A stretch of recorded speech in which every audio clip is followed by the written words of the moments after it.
G'day, Finroo here, how you doing? This is a response to SJPorr's video about a week ago, and he's asking people to give their comments on what he should do. He's converting from gas operating system to an electric one. So SJPorr and everyone else probably know that he's got a system that's runs on gas. And so he's going to convert over, and he's got the pots. So now I'm coming to the boil here. I have to turn this down. Oh, this is a good opportunity to show you. This damp coming down here. See, I can control the boil over. I've got this power regulator here that I have set up in to the element. So I'll just concentrate on this for a second. That's coming up. Let's give it I've turned it down to 45%, so just give it a wee stir. It's just a kit that I'm bringing to the boil, just the way that I do my kits. So that's fine now. So what I've got is you can see down here. This was just a normal boil pot that was used to sit, designed for gas. So it would sit on top of your gas burner. So what we've got here is I got a guy to drill a hole in it for me, and then I took it to another place, a welding place, metal welding, and they welded in this, I suppose you call it a nipple. They welded that in for me, and there's a screw on, there's a thread on the inside. So then I got a Sparky to fit it for me. He just screwed it in, and then he wired it up for me.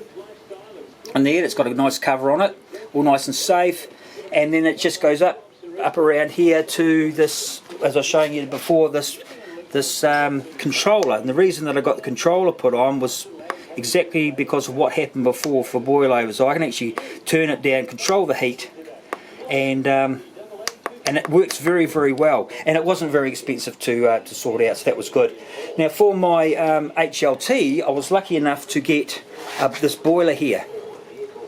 This is for doing preserves and jarring and things like that, canning and whatnot. So it's about a 35 litre. But you could still do, if you can't get hold of one of these, you could still, with your other pot, you could do exactly the same that what's here. Put a controller on it and a thermostat. And so you still use your two pots, and you still put your two pots to good use, and this works very, very well doing it like this. This is a 3 kilowatt element I have in here. So yeah, it goes really well. I'm just about to add, so I hope that helps you, SJ. I personally think, since you've got the pots, that you should just fit the elements in, and very, very simple to do. I just got a Sparky to do it because I'm not that confident with electricity, as people see my videos and know. But it is very simple. So just a bit of welding, screw that in the inside, hook it up to a power regulator, and Bob's your firkin. And your other one, just put a thermostat in it as well to switch on and switch off when you get to your sparging temperature, sort of thing.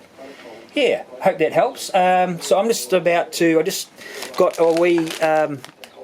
got half a bag of this lactose left over from my the chocolate milk porter that I did, which was absolutely awesome. And so I'm just going to add this to my brew, this Cooper Stout, which has so it's 1 can of Cooper Stout, and the what's this here? He says try not to drop his camera in. Cooper's number 2 brew enhancer. So that'll go in there like that, and put the lactose in, and yeah, we'll see what happens to the old Cooper Stout. So yeah, should be good. So I hope that helps everyone, and SJ, and good luck with your project. Cheers.